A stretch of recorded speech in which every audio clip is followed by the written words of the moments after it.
In the year 2000, the CEO of a massive company called Blockbuster had a meeting. Across the table was a small startup. It was called Netflix. Netflix offered to sell themselves to Blockbuster for just about $50 million. The CEO of the Blockbuster at the time, he said no. He thought it was a joke. Today, Blockbuster is dead, and Netflix is worth over 200 billion with a B dollars. Now, here's a question. Was the CEO of Blockbuster stupid? No. He was smart, experienced executive. So why did he make such a baffling blunder? Why do brilliant minds make decisions that cost them everything? It's not because they lack the intelligence. It is because of something far more dangerous, something that is likely happening in your brain right now. And it is called cognitive bias. And these are the invisible chains that blind your brilliance. Now, I'm Rakesh Ravindran, leadership coach and the founder of Ethos Leadership Collective. My mission is to help you see things that are holding you back, not just the skills, but the psychology of it. And if you haven't already subscribed to my channel, please subscribe and hit that bell icon so that you are notified for every video that I drop. Okay, so now let's break this down. What exactly is cognitive bias? Now think of your brain like a computer. It has to process millions of pieces of information every single day. If it analyzed every single detail, it would overheat and crash. So what does your brain do? It takes shortcuts. It creates patterns to make decisions fast. These shortcuts are usually good. They help you survive. But in the modern business world, these shortcuts can be deadly. They can cause you to ignore facts. They can cause you to misjudge risks, and they can cause top executives to drive their companies off the cliff. Today, I'm going to expose the 3 biggest traps that mid-level managers fall into. These are traps that keep you from thinking like a CEO. So trap number 1, the anchoring effect. Now, this is when your brain gets stuck on the first piece of information it sees. Now, that is anchoring effect. The first piece of information is stuck in your brain and you overprocess it.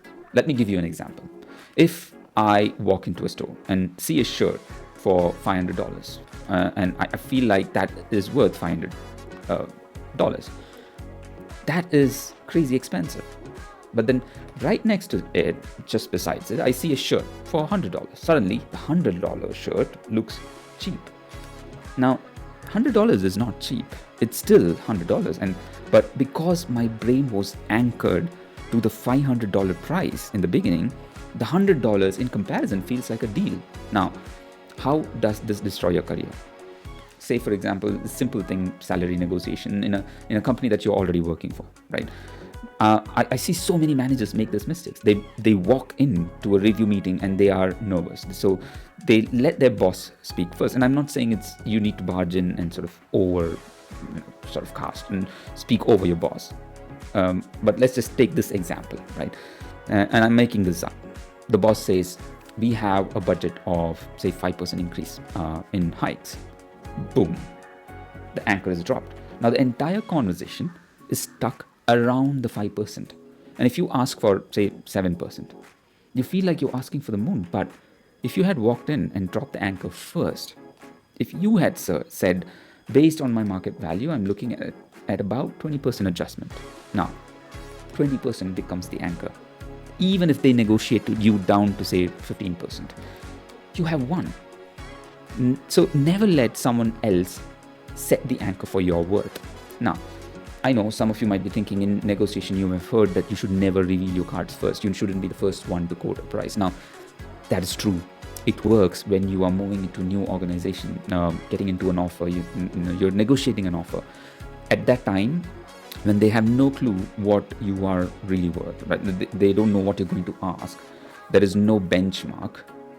At that time, it sort of makes sense. But this is a different situation. Yeah, so it's two very different situations. So don't think about it in the same tangent. Yeah. So now we'll move on to trap number 2, which is confirmation bias. I touched upon that a little earlier. So what is this trap? It is called confirmation bias, but I also like to call it the echo chamber. This is the human tendency to only listen to information that agrees with what we already believe in. So, for example, if you think of your project idea, say you think your project idea is amazing, you will subconsciously ignore every piece of data that says it might fail. You will only ask for feedback from people who like you, or people you know are more likely than not going to agree with you. They're going to be the yes men, and you will ignore all the red flags. And I've seen that happen so many times, especially if you're in a senior leadership role. Very few people are going to say no to what you come up with, and that becomes a big trap. And I see this in a lot of boardrooms all the time. As a CEO falls in love with a strategy. The team knows it's bad idea, but because the CEO only wants to hear yes, everyone stays silent, and the company crashes. If you want to be an executive, you have to do the uncomfortable thing. You have to actively look for people who disagree. In fact, invite disagreement. They have to be able to disagree with you. They have to be able to play the devil's advocate. You have to hunt for the evidence that proves you wrong. Diverse perspectives are the only cure for this bias. So invite people, identify people, even in a team meeting. If you're running a team meeting, ask one person. If you already don't have that one person who sort of gets into the devil's advocate shoes all by themselves, you may want to call out one person and ask them to point out everything that can go wrong. And that's their job in that meeting. They just sort of bring in all the things that could go wrong. Now, let's go into trap number 3. So the number 3 it has a fancy name, the availability heuristic. This is basically a complicated version of recency bias. Yeah, your brain thinks that things that happened recently, the most recent information, are more likely more important than they actually are. Imagine you read a news story about a shark attack. Right? The next day you go to the beach, you are terrified of shark. But statistically, sharks are not a threat. Car accidents are a huge threat. But you aren't scared of your car because there was no news story about it today in business. This happens with leaders, and they overreact to a recent event. Maybe one client complained yesterday. Suddenly, the manager wants to change the entire process for all the clients. They are ignoring the 1,000 happy clients because the one angry client is available in their memory. This leads to reactive leadership. You stop being strategic. You start fighting fires that don't even exist. And this happens a lot in many other situations that I can think of. Say, for example, you are conducting a series of interviews. With recency bias, it's very likely that you are leaning towards the last person you interviewed, who may have just been as good, maybe not as good as, say, the first guy or person you interviewed.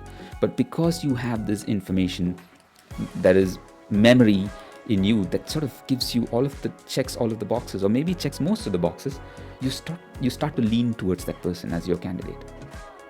Now, so we spoke about these 3 traps: the anchoring or confirmation bias, and the availability heuristic or the recency bias. They are invisible chains that hold you back. So how do we break free from them? What you need is a system. You need to play the devil's advocate with your own brain before you make a big decision. Ask yourself, am I anchored to a number? Am I only listening to people who agree with me? But here is the honest truth. It is almost impossible to see your own biases. And that's why they're called blind spots. You cannot see the label when you are inside the bottle, right? You need a mirror. You need people who are not afraid to challenge you. You need a tribe of diverse leaders who will tell you the truth. You need a leader who will look you in the eye and say when you are not right, or points out something that could have been better, not just what you want to hear. And this is why I built my leadership community. I didn't just want to create course where you watch videos. I wanted to build a circle of leaders, a place where we can share our decisions and have other smart people check our blind spots.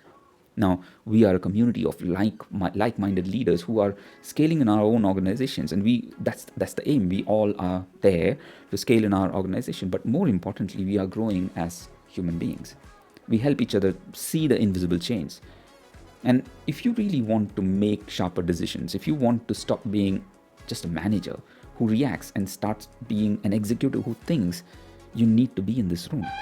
I have put this link in the description below. It starts with a masterclass. You can take part, join the masterclass, listen to me, and take notes. And I give a lot of activities in the masterclass. It's about 2.5 hours long. Go through it.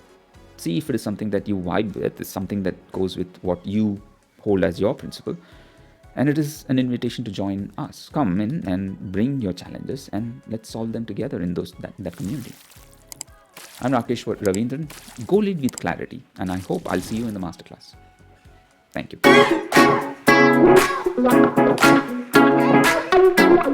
you.